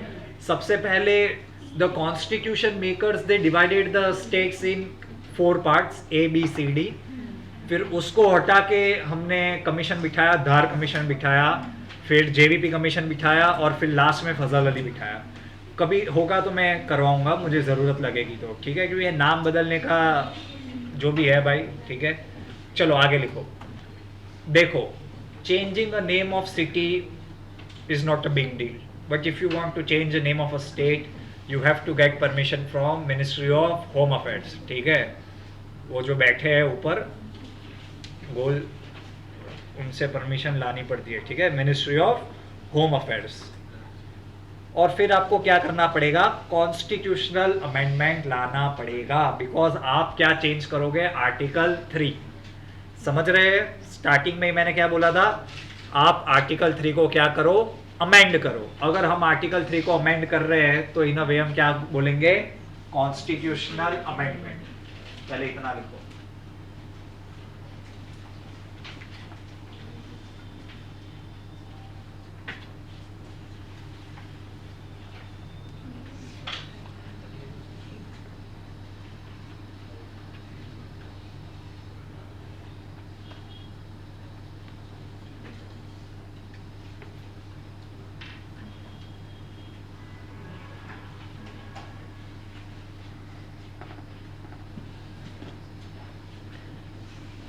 चलो देखो, ध्यान से सुनना. अभी आर्टिकल 3 और 4 की स्टोरी बताऊंगा, समझना इंपॉर्टेंट ज्यादा है, आपको याद रह जाएगा. देखो, it is true that we need to change constitution for changing the name of a state. But even though you are changing a constitution, it will be still considered as a normal bill. मतलब अगर आप constitution change करते हो तो special majority लानी पड़ती है. पता है कि नहीं पता है? Upper house and lower house में. ये क्लियर है? in this case of changing the name in article 3, it is a constitutional amendment, but it do not require a special majority. It can be done with a ordinary majority. समझ गए? नाम बदलना, constitution change करना है, हाँ है. Special majority लानी है, नहीं लानी है. You can do it with a ordinary majority. इसमें किसी को क्वेश्चन है? स्टेट का नाम चेंज करने के लिए आपको कौन सा आर्टिकल चेंज करना पड़ेगा? 3 and 4. ठीक है, but that does not mean कि आपको क्या लानी पड़ेगी, special majority. You can change the constitution even by a ordinary majority. ठीक है, घिसो, लिखो.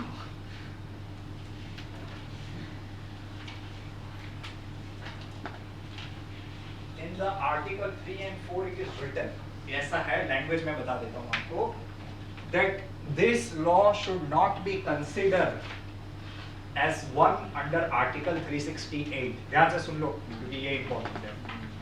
3 और 4 में ही लिखा है that this law should not be considered as a law under article 368 constitution का. Why? Because article 368 is a extremely amazing law. It empowers parliament to change whatever they want to in the constitution. समझ रहे हो? अभी article 370 का debate चल रहा है, पता है, सुप्रीम कोर्ट में. 2 ही आर्टिकल के ऊपर बैटिंग बॉलिंग चल रही है. बैटिंग बॉलिंग मतलब उसके इंटरप्रिटेशन पे. एक आर्टिकल 368 और दूसरा आर्टिकल 370. 368 हमें क्या परमिशन देता है, that you can change the constitution. आपको जो भी बदलाव लाने हैं आप ला सकते हो. ठीक है, बाया constitutional amendment act which requires a special majority. ठीक है, बट आर्टिकल 3-4 में लिख दिया है कि आप चेंज कर रहे हो कॉन्स्टिट्यूशन को, but it should not be consider as a article 368. क्योंकि अगर आप वहां पे जाओगे तो आपको क्या लानी पड़ेगी, स्पेशल मेजॉरिटी. समझ रहे हैं? लिख लो. आर्टिकल 368 और 370 को जोड़ता है. आप लोगों को जिसको भी इच्छा हो ऐसी चीजें देखनी चाहिए, थोड़ी रिफ्रेशिंग लगती है.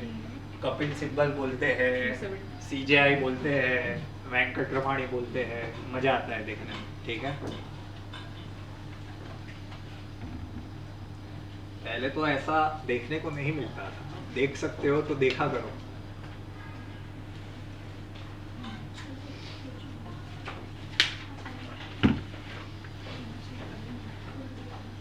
चलो, मिनिस्ट्री ऑफ होम अफेयर्स तो क्या है, पहला स्टेप है. फिर आपको बहुत सारे लोगों से क्या लेना पड़ता है, एनओसी, नो ऑब्जेक्शन सर्टिफिकेट. आप सिर्फ सुन लेना, लिखने की जरूरत नहीं। सबसे पहले उसके बाद आपको जाना पड़ेगा मिनिस्ट्री ऑफ रेलवे के पास, इंटेलिजेंस ब्यूरो के पास, डिपार्टमेंट ऑफ पोस्ट के पास। पोस्ट घर पे आपके आता है ना देने के लिए। फिर आपको जाना पड़ेगा survey of India and registrar general of India. समझ रहे हो, एक छोटा सा नाम बदलने के लिए कार्यक्रम काफी लंबा चौड़ा रहता है। ये लिखने की जरूरत नहीं है, सिर्फ याद कर लेना। ये मैंने आपको जो बोला प्रोसीजर 368 और आर्टिकल 34 वो पता चल गया। अभी ध्यान से सुनना कैसे होता है। सेंटर, स्टेट ने क्या किया, सेंटर को अर्ज किया, सेंटर को अर्ज किया कि आप क्या लेके आओ चेंज करने के लिए एक लॉ। तो इसके भी स्टेप्स होते हैं। सबसे पहला स्टेप, बिल पार्लियामेंट में इंट्रोड्यूस कैसे हो सकता है, on the recommendation of the president. लिखो, अगर प्रेसिडेंट रेकमेंड करता है basically means cabinet is recommending, क्योंकि प्रेसिडेंट अपने आप कुछ नहीं कर सकता। ठीक है, बोरिंग जॉब है प्रेसिडेंट का है। ठीक है,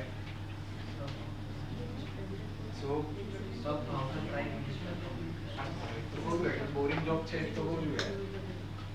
bill is introduce in the parliament on the recommendation of the president.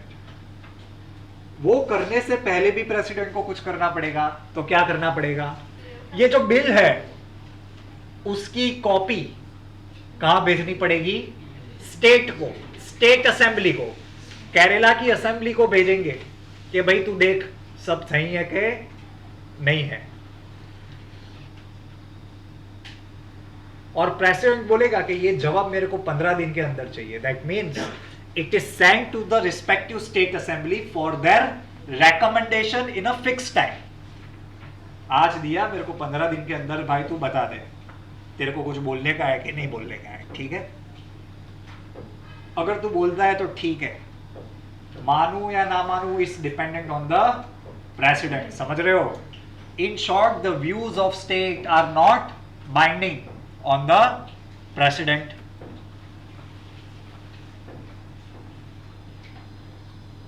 Views of the state are not binding on the president and the parliament।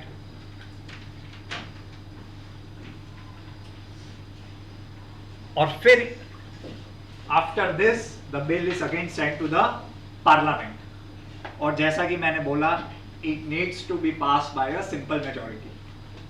क्या होना है बाद में, वोटिंग हो जाएगा, सिंपल मेजोरिटी हो गई, प्रेसिडेंट ने साइन कर दिया, आपका काम हो गया। क्या बन जाएगा, आप कह रहे हैं। ठीक है, आपको क्या लगता है ये होने वाला है, अभी होगा कि नहीं होगा? ऑफ कोर्स नहीं होगा। ठीक है, नाम बदलने का भी जो प्रिविलेज है वो गवर्नमेंट अपने पास रखती है। ठीक है, लाइक नाम बदलने का ट्रेंड किसने शुरू किया है इंडिया में? हाँ, means which dispensation basically. So this would be utilized by them as a state poll topic। state poll topic समझते हो क्या नहीं, कि हाँ भाई हम बदल के देंगे आपको, आप क्या है बस एक बार हमारी गवर्नमेंट लेके आइए। नेक्स्ट देखो, पहले कोई नाम बदले कि नहीं बदले? हाँ बदले हैं। यूनाइटेड प्रोविंस, उसका हमने क्या कर दिया, उत्तर प्रदेश। किया है कि नहीं किया? सेंट्रल प्रोविंस, उसका हमने क्या कर दिया, मध्य प्रदेश कर दिया। ओडिशा का हमने कर दिया बदल के। ठीक है, फिर कौन किसको बदला है हमने? हैदराबाद को आंध्र प्रदेश कर दिया। अभी जो आप हैदराबाद देखते हो, हैदराबाद सिटी है, समझ रहे हो कि नहीं? पहले हैदराबाद स्टेट था, उसका हमने क्या कर दिया, आंध्र प्रदेश कर दिया।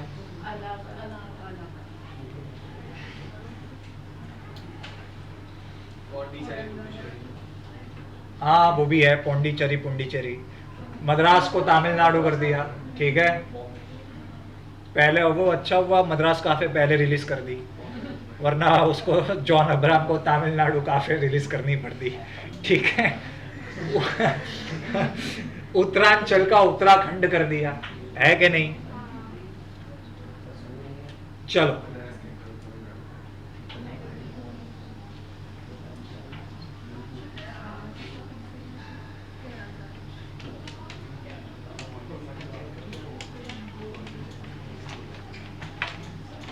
ध्यान से सुनो, ध्यान से सुनो। कर्नावती कौन है?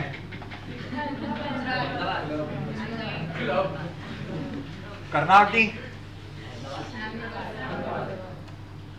स्टोरी उससे भी थोड़ी ज्यादा पुरानी है, लेकिन आपको क्या है, हमेशा जो भी ऐसा नहीं है, कर्णावती से ही आपको बताया जाता है, क्योंकि कर्णावती इज अ कर्णदेव वाघेला करके the king who founded, so call founded, क्योंकि अगर ऐसा ही होता है ना कि सबसे पहले वाले का नाम लेने का, ऐसा ही होता है ना, नामकरण में क्या होता है कि ये तो अभी अभी बना, सबसे पहले वाला लिखो, तो उससे भी पहले आपको पता नहीं होगा। अगर आप गीता मंदिर के पास जाते हो तो वहाँ पे एक छोटा सा पार्क है, that park is called Ashaval park. क्या नाम है? आशावल। आशावल वो एक लीडर का नाम है। वो लीडर कौन सी चीज़ का था? He was a leader of a tribal people. भिल सुना है? भिल पीपल। तो कर्णदेव वाघेला भी बहुत बाद में आए हैं। उनसे भी पहले कौन रहते थे यहाँ पे? भिल पीपल। तो अगर नाम रखना ही है पुराना, बहुत पुराना का शौक है ना, तो उसके ऊपर ही रखो। सही बात कह रहा हूँ कि गलत बात कह रहा हूँ? आपको नाम ही रखना ऐसा ही है ना कि ये तो अभी नया वाला नाम है, 600 साल पहले बना, तो उसके मैं 800 साल पहले पुराने की बात कर रहा हूँ, उससे भी पुराना रखो। बट ही इज जस्ट बेचारा ट्राइबल लीडर, तो उसको क्या है, वोट्स आपको ज़्यादा मिल नहीं सकते बेसिकली, वरना अहमदाबाद की history is even older than Karnadev Vaghela. He suppress this, suppress as in मैं लोगों जैसा नहीं हूँ, राजा का काम ही होता है हर जगह पे जाके क्या करने का, you war, you make a war, you make peace. वो आके he suppress the tribal people and then this city was founded. ठीक है, अभी जाओ गीता मंदिर, तो पार्क अच्छा है, खा पी के आ सकते हो वहाँ पे वापस। ठीक है, और कर्णावती एक्सप्रेस भी है, पता है कि नहीं पता है? 5 बजे चलती है सुबह अहमदाबाद से। आर्टिकल 3 के बारे में लिख लो। देखो आर्टिकल 3 नाम तो ठीक है, स्टेट की बाउंड्रीज भी ऑल्टर कर सकता है। That means it can increase the boundary of any state, decrease the boundary of any state. ठीक है, नया स्टेट का एडमिशन भी किसके अंदर हो सकता है? आर्टिकल 3। ठीक है, याद रखना, admission and a formation of a new state. Formation मतलब तेलंगाना देखा ना, फॉर्म हुआ कि नहीं आंध्र में से, कहां पे जाना पड़ेगा? आर्टिकल 3। अगर आंध्र प्रदेश में से मैंने तेलंगाना बनाया तो आंध्र प्रदेश की बाउंड्री मैंने चेंज की, कहाँ जाना पड़ेगा? आर्टिकल 3। समझ रहे हो? बहुत ही अच्छा आर्टिकल है to do all this things, and that too with a ordinary majority. There is no need for a special majority. ठीक है,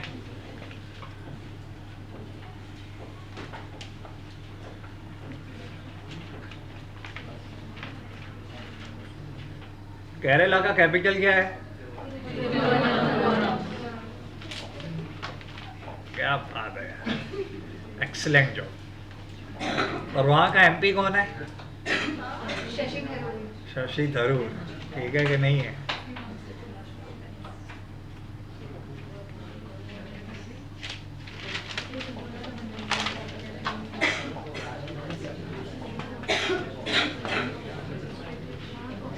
चलो नेक्स्ट, पार्लियामेंट में कितने सेशन होते हैं? कौन से? Summer, monsoon and winter? नहीं, अरे फाइनल बजट सेशन होता है, मतलब बजट सेशन होता है। ठीक है, मॉनसून सेशन होता है और एक कौन सा होता है? विंटर। ठीक है, 3 सीजन का नाम मत लिख लेना। ठीक है, My next question, is this mentioned in the constitution कि ये 3 सेशन होने चाहिए? No, लिखो, पार्लियामेंट कॉन्स्टिट्यूशन में ऐसा लिखा है that parliament has to convene the meeting with no more separation of 6 months. 6 महीने से ज्यादा पार्लियामेंट बंद नहीं रह सकता. आपको मीटिंग कन्वीन पड़ेंगी 6 महीने के अंदर. ठीक है. There is no clear demarcation. ठीक है. It is a way of a convention. ये 3 सेशन जो है. बाकी अंदर तो इतनी चीज ही लिखी है कि आपको कब मिलना है, not more than 6 month.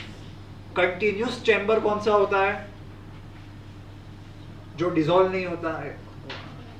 Rajya Sabha. Rajya Sabha. लिखो ऐसे मुंह के सामने देखकर. ये ऐसा आई डोंट नो. पॉलिटिक्स तो सबको बहुत ज्यादा पता है, लेकिन ये सारा लॉ क्यों नहीं पता होता मेरे को वो पता नहीं चलता. पार्लियामेंट्री डेमोक्रेसी है हम लोग. ठीक है. वो कैसे चलती है? हाँ, वो पार्लियामेंट कैसे चलता है? हाँ? हाँ. नहीं, वो इसके ऊपर मैं आपको नेक्स्ट टाइम मुझे एक चीज पढ़ानी है, वो मैं याद रखूंगा. Difference between presidential system and parliamentary system. ठीक है. It is important. Parliament of India consist of, ये प्रेसिडेंट को खा मत जाना, बहुत ही इंपॉर्टेंट क्वेश्चन है. US senate is different. ठीक है. यहां अपना वाला इज डिफरेंट. क्वेश्चन लिखो. रिपब्लिकन कैंडिडेट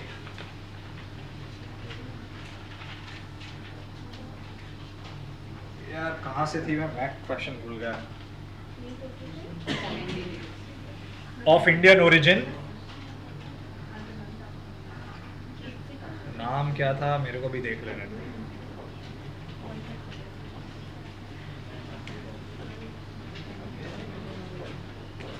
भाई रिपब्लिकन पार्टी ક્યાંની છે?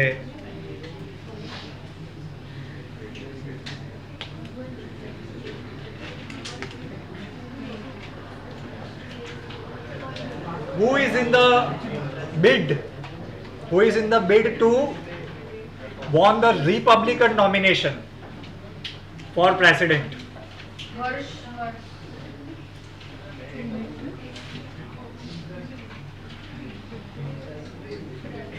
विवेक रामा.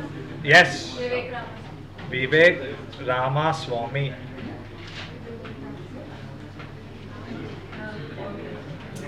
यूके का. यूके का नहीं है, यूएसए का. He is trying to compete against Donald Trump and DeSantis is governor of Florida. ठीक है. एंड थर्ड पोजीशन पे ये भाई साहब खुद है. ठीक है. रिपब्लिकन नॉमिनेशन, मैंने क्या बोला है? नॉमिनेशन. विवेक रामास्वामी.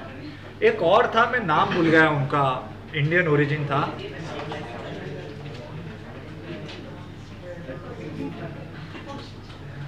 भैया एनसो क्या होता है? ENSO, ENSO.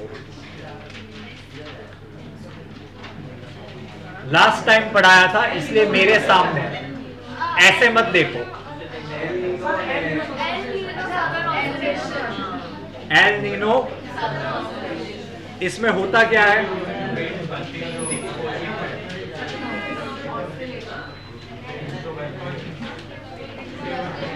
देखो, पढ़ो पढ़ो, पीछे पढ़ो.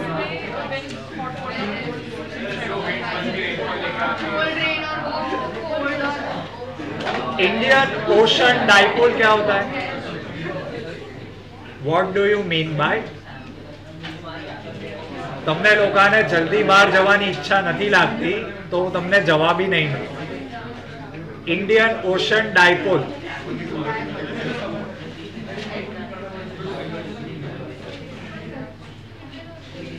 Indian ocean dipole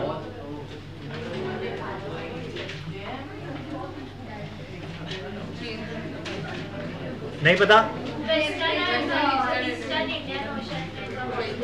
changes in the surface temperature of the western and the eastern Indian Ocean.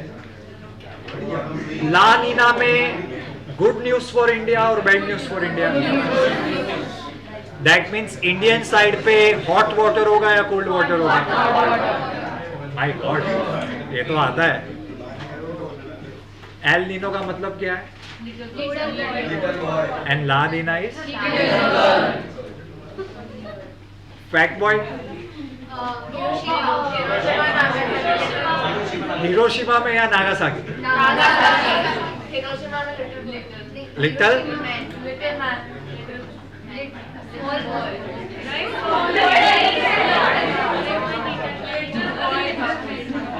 Little boy था या लिटल क्या था? फैक्ट कौन था? Fact boy. जवा दो, जवा दीजिए। हाँ हाँ, जाने दू।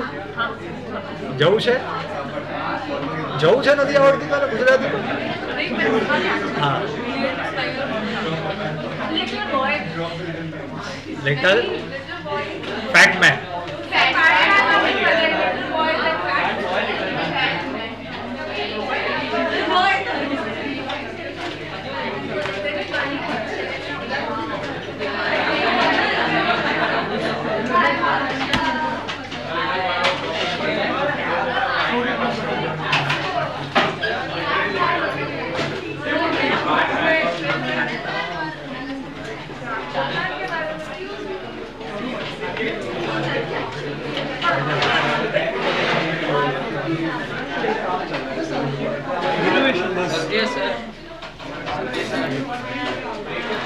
Recording stopped.